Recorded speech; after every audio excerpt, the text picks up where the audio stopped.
estar en medio del océano, con el cielo negro como el carbón y una muralla de agua de 50 metros rugiendo frente a ti. No hay tierra a la vista, no hay escape, solo un puñado de hombres, un barco que cruje por todas partes y un anzuelo lanzado al abismo. Porque sí, mientras tú ves el infierno, ellos ven dinero. En esas condiciones que ningún ser humano querría vivir, se pesca. Y no se pesca cualquier cosa. Se sacan del fondo del mar verdaderas joyas vivas, peces que valen miles de euros y que solo aparecen cuando el mar se vuelve salvaje. Esta es la historia de una locura que huele a sal, gasolina y desesperación. Aquí empieza la pesca extrema entre olas monstruo.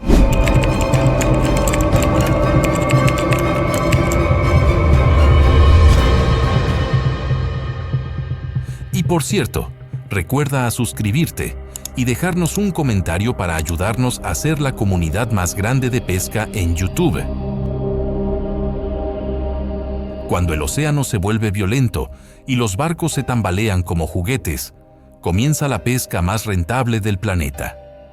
En estas condiciones infernales, no se busca al pez fácil, se va a por los gigantes. El bacalao del Atlántico Norte, por ejemplo, se convierte en un trofeo en medio de la tormenta.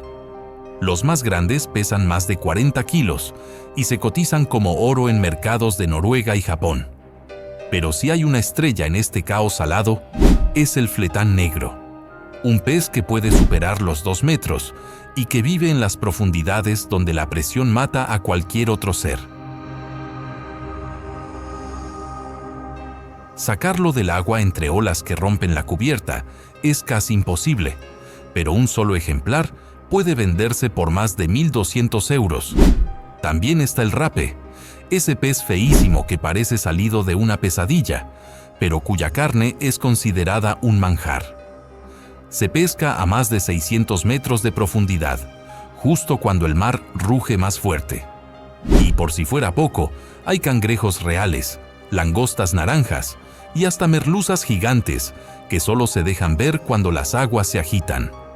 En alta mar, con olas de 50 metros, cada pez capturado es una batalla ganada, y cada red que vuelve cargada es un pequeño milagro. Aquí no se pesca para entretenerse, aquí se pesca para sobrevivir. La pregunta es inevitable. ¿Por qué demonios alguien se metería en un barco rumbo al corazón de una tormenta que podría tragarse petroleros? La respuesta, como casi siempre, es el dinero. Porque la pesca extrema no es solo una locura, es una mina flotante. En una campaña de varias semanas, un solo marinero puede ganar entre 10.000 y 20.000 euros. Y eso sin contar las propinas del capitán, si la pesca ha sido brutal. Pero ese dinero no se regala. Se arranca al mar con las uñas, las costillas y a veces con alguna parte del alma. En las aguas del mar de Bering, por ejemplo, los pescadores de cangrejo real se juegan la vida por una razón muy clara. Cada cesto que sube puede tener marisco valorado en más de 5.000 euros.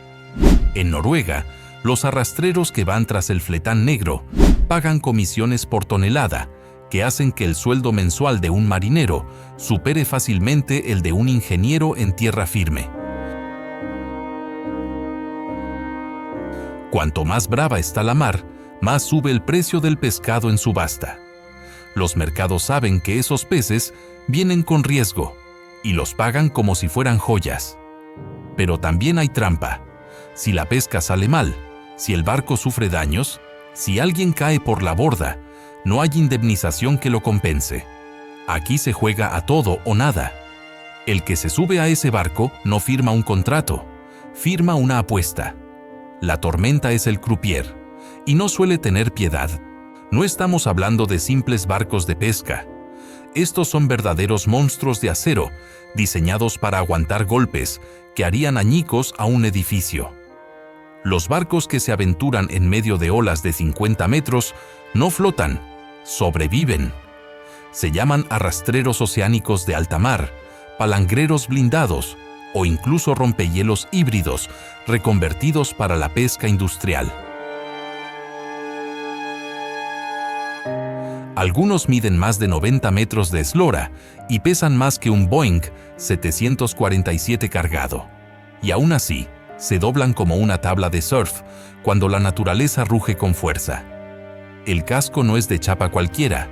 Son planchas de acero naval reforzado, algunas con triple capa, soldadas a mano por equipos que tardan meses en ensamblar cada pieza. La proa, la parte frontal, está diseñada para cortar olas como una navaja, pero no basta con eso. Los mamparos interiores, compartimentos estancos y sistemas de flotación redundante están pensados para lo impensable. Un impacto directo con una ola de 50 toneladas. Y créeme, eso pasa más de lo que se cuenta. Además, estos barcos tienen una especie de columna vertebral metálica que los atraviesa de proa a popa. Se llama quilla estructural y es lo que mantiene todo en su sitio cuando el barco se retuerce bajo la presión. Pero lo más increíble está dentro. Motores diésel de hasta 10.000 caballos, estabilizadores giroscópicos que intentan reducir el balanceo, aunque a veces no sirven de nada, y sistemas de radar que detectan tormentas a 300 kilómetros de distancia. Aún así, el capitán sabe que muchas veces no es suficiente. Los barcos de pesca extrema no solo están hechos para resistir, están hechos para seguir pescando mientras el infierno se desata fuera. Las cubiertas están cerradas, las redes se controlan desde salas de mando digitales y los compartimentos frigoríficos pueden albergar toneladas de pescado a menos 25 grados Celsius. Pero incluso con toda esa tecnología, cuando una ola rompe encima, todo tiembla. La estructura gime, la tripulación se agarra a lo que puede. Y si algo falla, no hay ayuda, no hay helicóptero, no hay tierra, solo marzo, solo frío, solo miedo. Y un barco que intenta no partirse en dos. Sobrevivir no es cuestión de suerte, es cuestión de costumbre, de aguantar lo inaguantable, de no volverse loco cuando llevas 6 días sin ver el sol y el barco parece una lavadora gigante en la que tú eres la ropa. En alta mar, con olas de 50 metros, el cuerpo humano no está hecho para funcionar, pero aún así, estos hombres lo hacen. ¿Cómo? Con una mezcla de resistencia física brutal, mente de acero y un umbral del miedo tan alto que parece irreal. Dormir es un lujo. Se hace por turnos de 3 o 4 horas, en camarotes del tamaño de una cabina telefónica, donde el colchón se amarra con correas para que no salga volando. Comer es otra hazaña. El comedor se convierte en una pista de patinaje. Los platos se fijan a la mesa con ventosas y el estómago protesta cada vez que intentas tragar. Pero hay que comer, porque si no comes, te desmayas. Y si te desmayas, te vas por la borda. El cuerpo está en guerra constante. El frío polar te muerde los dedos. El viento te empuja contra los mástiles y la humedad lo inunda todo. La ropa nunca se seca. Los músculos duelen por el esfuerzo de mantenerse de pie, mientras el barco se eleva y cae como un ascensor descontrolado.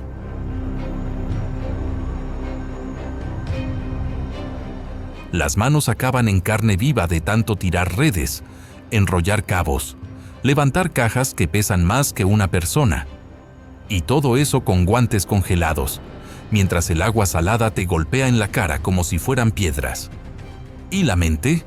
La mente es lo más difícil, porque cuando sabes que una ola puede arrastrarte al vacío en cualquier momento, el miedo se te clava dentro.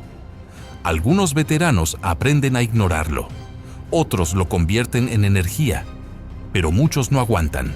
Hay quien abandona después de la primera campaña, otros se encierran en sí mismos, sin hablar con nadie, sobreviviendo a base de café, tabaco y silencio. La tripulación no es una familia, pero sí una hermandad forzada. Se cuidan entre ellos porque saben que, si uno cae, el siguiente puede ser tú. Un mal paso, un error de cálculo, una puerta mal cerrada, y todo termina. Sobrevivir en estas condiciones es un acto de voluntad pura, no porque quieran, sino porque tienen que hacerlo, porque allá afuera, entre olas monstruo, no hay lugar para los débiles, solo para los que aguantan. En un barco de pesca extrema hay un sonido que paraliza incluso al más veterano, una alarma metálica, aguda, corta, que retumba por todo el casco como una campana de guerra. Cuando suena, no hay dudas, viene una ola asesina, y no hablo de una ola grande, hablo de una bestia líquida que puede medir lo mismo que un edificio de 15 pisos, avanzar a 80 kilómetros por hora y estallar contra el barco con la fuerza de un tren de mercancías. Da igual cuántas veces la hayas visto, cada una parece peor que la anterior.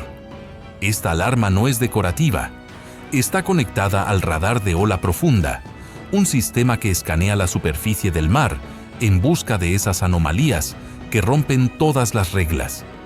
Porque las olas monstruo, las auténticas, no avisan, no tienen patrón, aparecen de la nada. Y cuando el radar las detecta, hay apenas segundos para actuar. Todos corren, se aseguran puertas, se cierran con puertas, se sujeta todo lo que pueda volar. Y los pescadores se agarran. No hay instrucciones, solo instinto.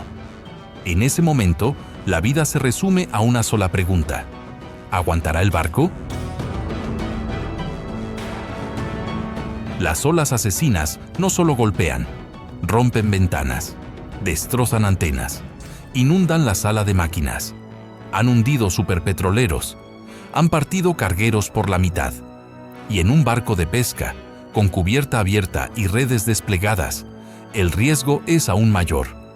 Si la ola rompe en el ángulo equivocado, puede arrastrar a un marinero como si fuera una servilleta. Y si lo hace, no hay forma de volverlo a subir. Los veteranos lo saben. Han visto lo que pasa cuando alguien resbala en el momento justo, cuando la borda no aguanta, cuando el peso del agua rompe las compuertas. Por eso, cuando suena esa alarma, el barco entero se convierte en un organismo tenso, preparado para resistir o morir. Es un infierno de segundos que se hacen eternos, una cuenta regresiva sin garantías. Y cuando la ola pasa, si el barco sigue en pie, si todos siguen a bordo, nadie grita de alegría. Solo se miran, se sacuden la sal del rostro y vuelven a trabajar. Porque allá afuera, en el reino de las olas monstruo, el miedo no se celebra, se sobrevive y punto. Cuando la ola asesina ya ha pasado y el barco sigue flotando por puro milagro, no hay descanso, no hay pausa para respirar ni tiempo para procesar el susto. Lo siguiente es volver al trabajo, pescar como si nada. Pero en estas condiciones, lanzar una red es una maniobra suicida. Aquí no se pesca con calma, se pesca en modo kamikaze. Cada movimiento es una apuesta, cada decisión puede costar una vida. Y sin embargo, lo hacen, una y otra vez. Las técnicas de pesca en tormenta no tienen nada que ver con lo que ves en documentales tranquilos o en puertos soleados. En plena furia del océano, se utilizan redes gigantes reforzadas, con lastres de acero y cabos que pueden arrancarte los dedos si se tensan de golpe. Para lanzar el arte, los marineros deben sincronizarse como si fueran soldados. Uno sujeta, otro suelta, otro grita. Todo mientras la cubierta se inclina 45 grados y las botas resbalan sobre hielo, agua y vísceras. El momento más peligroso no es cuando lanzan la red, es cuando la suben. Porque si hay mucho peso y la ola levanta el barco en el instante exacto, el cable puede partirse como una cuerda vieja y salir disparado como un látigo letal. Ha pasado, ha matado, y nadie olvida el sonido de un cable rompiéndose. Es seco, brutal, definitivo. Por eso los más novatos se mantienen alejados del cabrestante, porque saben que ahí es donde mueren los confiados. Y luego está el factor humano, el cansancio, el mareo, el frío que entumece las manos hasta no sentirlas. Todo conspira para que un error ocurra, que se te escape el cabo, que no ajustes el freno, que metas la mano en el momento equivocado. Aquí, una red mal recogida puede trabarse y arrastrarte por la borda. Una caja de pescado puede golpearte como un martillo si el barco cae en seco. Y aún así, siguen pescando. No por locura, sino por necesidad. Porque cada minuto con la red en el agua es dinero. Porque si esperan a que el mar se calme, perderán la zona buena. Y porque saben que si no llenan las bodegas, el viaje habrá sido para nada. Así que lo hacen, bajo lluvia horizontal, viento que grita y un mar que quiere devorarlos.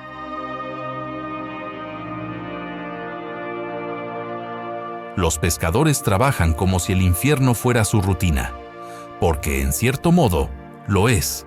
La palabra rutina suena suave, suena a costumbre, a repetición tranquila, pero para un pescador que vive entre olas de 50 metros, rutina significa agotamiento absoluto.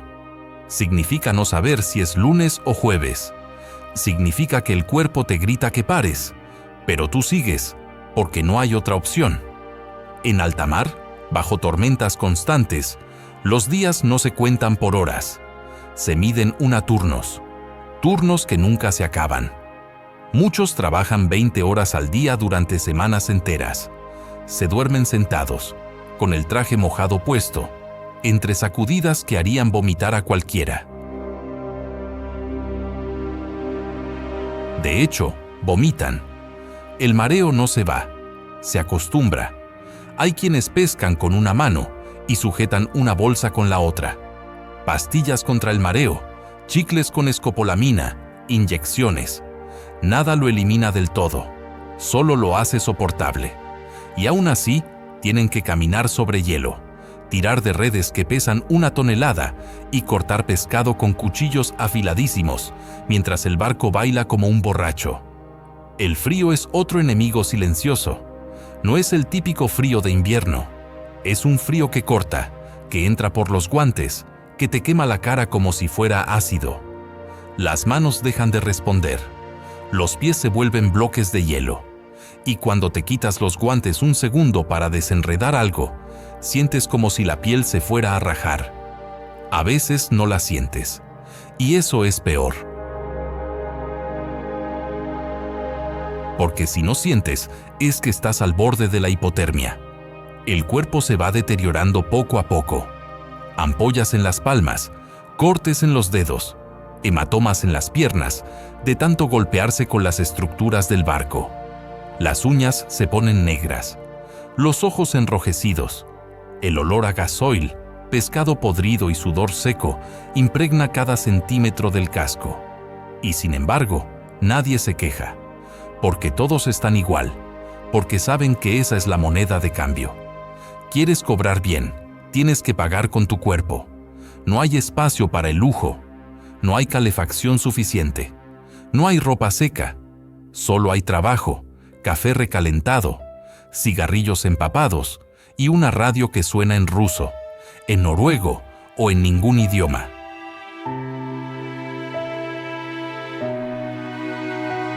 Esta es la rutina del pescador extremo. Un día eterno lleno de peligros que se repiten y que, a pesar de todo, se sobrevive, porque hay que volver a puerto, con las redes llenas y con vida, aunque sea por los pelos, después de días sin dormir, con los músculos exhaustos, el mareo perforándote el cerebro y el frío calándote los huesos, tu cuerpo ya no reacciona igual. Un pequeño resbalón, una ráfaga de viento maldita o una cuerda que se enreda en tu pierna, y en un segundo estás fuera. El mar te traga. La cubierta desaparece. Solo queda oscuridad, rugido, hielo y sal. Caer al agua en medio de una tormenta polar es, sin exagerar, firmar tu sentencia. Las probabilidades de sobrevivir se vuelven ridículas. Y aún así, cada año, Decenas de hombres viven ese infierno.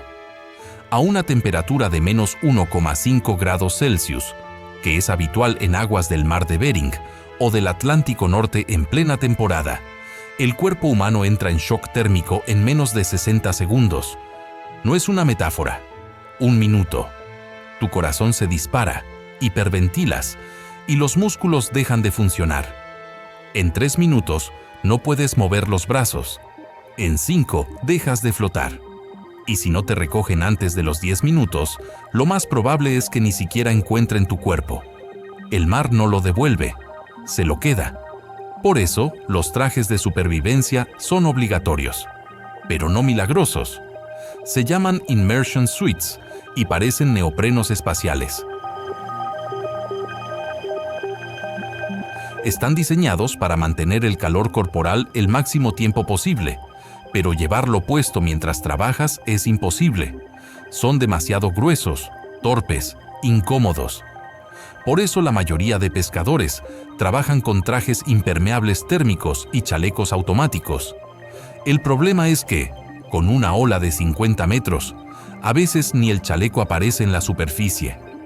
El protocolo de hombre al agua es rápido y brutal. Suena una alarma diferente, una sirena corta y seca. Alguien grita por la radio. El barco gira, si puede, y se lanza un salvavidas marcando la última posición. Pero si hay niebla, si es de noche, o si el mar está desatado, es como buscar una aguja en un huracán. En barcos más modernos hay sistemas de geolocalización personal conectados por GPS, pero muchos barcos pequeños aún no los tienen. Y el tiempo no perdona. Las estadísticas son aterradoras. En condiciones extremas, menos del 30% de los que caen al mar sobreviven. Y esos son los que caen y se detecta a tiempo. En muchos casos, nadie ve nada. Solo se hace el recuento en la cena y alguien falta. Entonces se encienden las luces, se rastrea por horas y no se encuentra nada.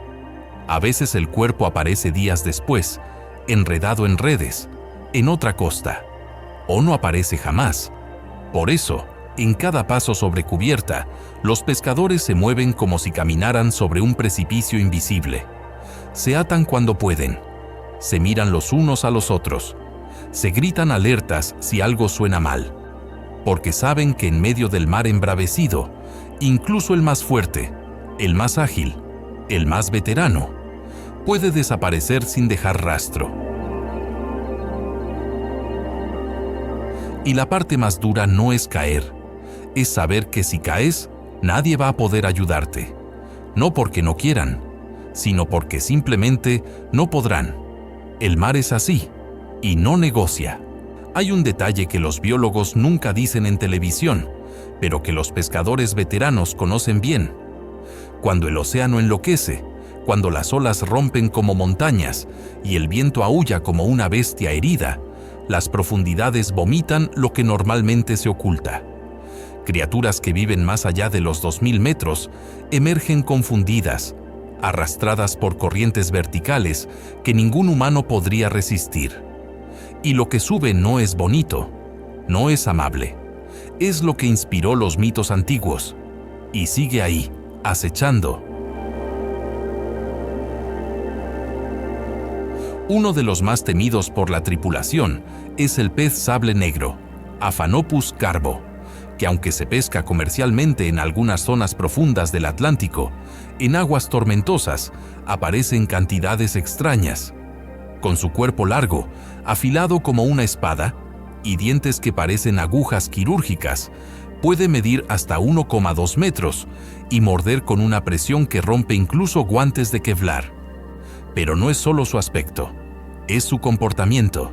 Se retuercen violentamente al salir del agua, rompen redes y se cuelan en los compartimentos con movimientos erráticos. Algunos marineros se niegan a tocarlos, convencidos de que traen mala suerte. Y más de uno ha tenido pesadillas después de mirar uno demasiado rato. Otro visitante de tormentas es la anguila pelícano, una criatura grotesca que parece un saco con dientes. Vive en la zona batipelágica, a más de 3.000 metros de profundidad, y su boca puede abrirse lo suficiente como para tragarse presas más grandes que su cuerpo. En días normales, jamás saldría a la superficie, pero durante las grandes tormentas, cuando las corrientes oceánicas cambian de dirección, se han recogido ejemplares enteros atrapados en redes de arrastre en zonas como las Islas Feroe o el Estrecho de Dinamarca. Su piel es gelatinosa, sus ojos casi inexistentes y su olor, indescriptible. Una mezcla entre carne podrida, amoníaco y alquitrán. Más aterrador aún es el tiburón duende, Mitsukurina oustoni, el fósil viviente que parece sacado de una película de ciencia ficción.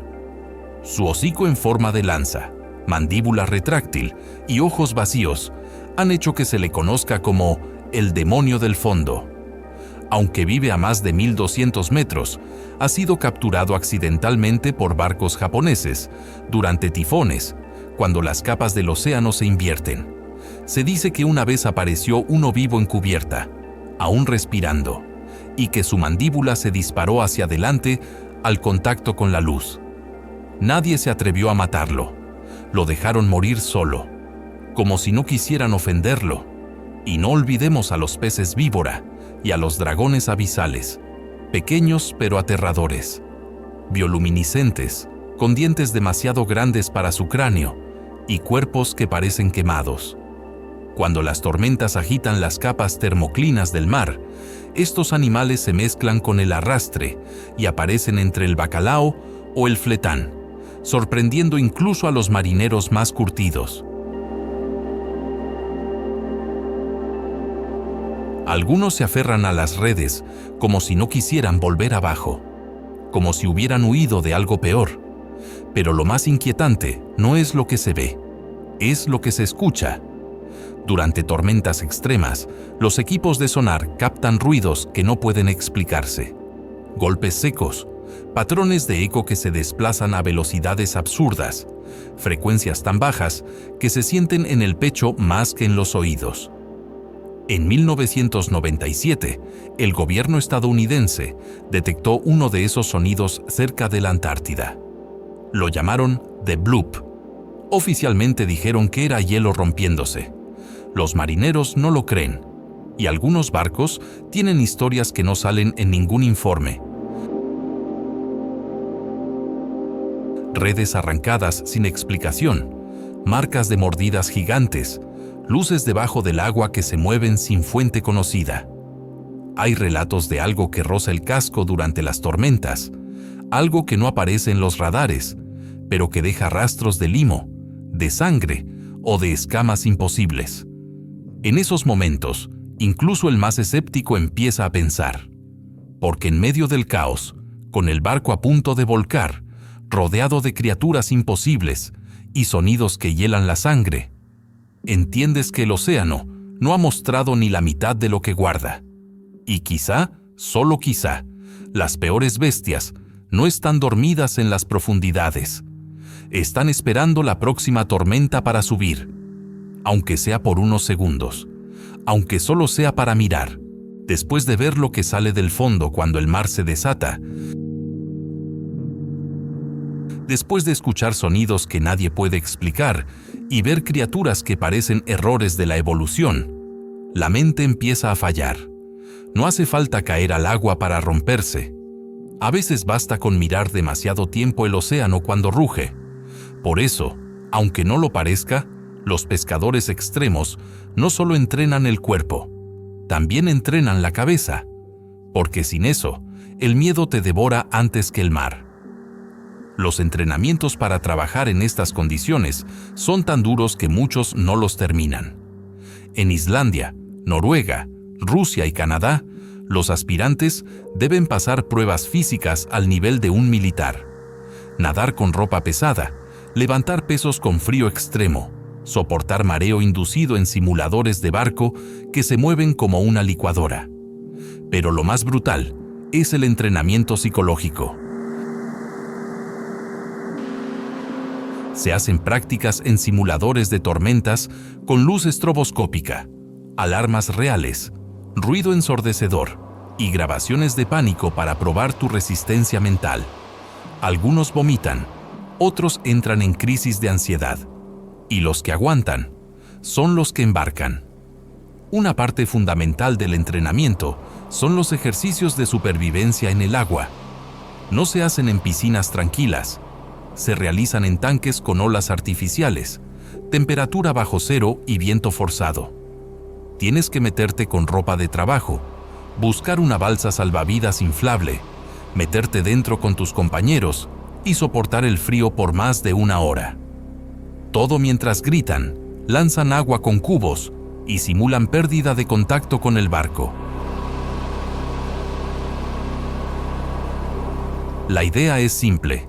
Si no lo soportas aquí, no tienes nada que hacer allá afuera.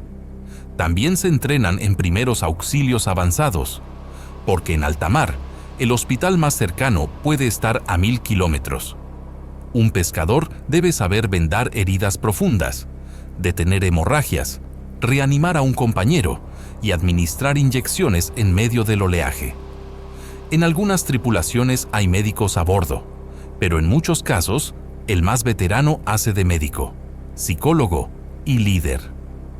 El entrenamiento mental incluye saber cómo reaccionar ante un compañero muerto, cómo seguir trabajando sabiendo que el que dormía en la litera de al lado ya no está.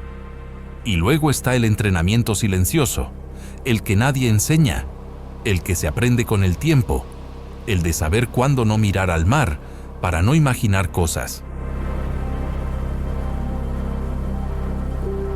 El de controlar la paranoia cuando las criaturas extrañas suben a cubierta. El de no romperte cuando llevas 14 días viendo solo oscuridad y agua. Muchos llevan fotos de sus hijos, medallas, amuletos, frases escritas a mano. No son tonterías, son anclas mentales, porque en el infierno de las olas gigantes, donde cada minuto puede ser el último, necesitas algo que te recuerde quién eres. ¿Y por qué sigues aguantando? Los que vuelven de esas campañas no son los mismos que se fueron. Algunos regresan con la mirada vacía, otros con cicatrices. Los más fuertes vuelven más callados. Pero todos coinciden en algo. Si tu mente no está entrenada, no importa cuánto músculo tengas, el mar te parte igual. Porque allá afuera, entre monstruos invisibles, tormentas que gritan y un océano que te empuja al límite, la batalla no se libra solo en la cubierta, se libra dentro de tu cabeza. Y perderla, aunque sea por un segundo, puede ser el final.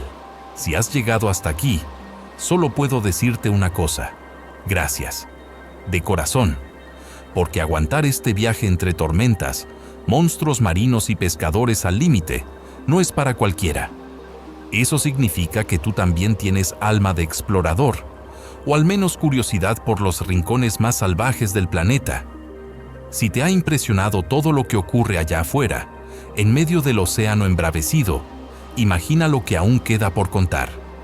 Así que ya sabes, suscríbete para no perderte los próximos documentales, que vienen aún más duros, más extremos y más brutales. Déjame un like si te ha gustado este contenido, porque eso nos ayuda muchísimo a seguir creando más historias del fin del mundo. Y cuéntame abajo en los comentarios, ¿te atreverías tú a subirte a uno de estos barcos? ¿O prefieres verlo desde la seguridad del sofá? Nos vemos en el próximo video, si es que el mar nos lo permite.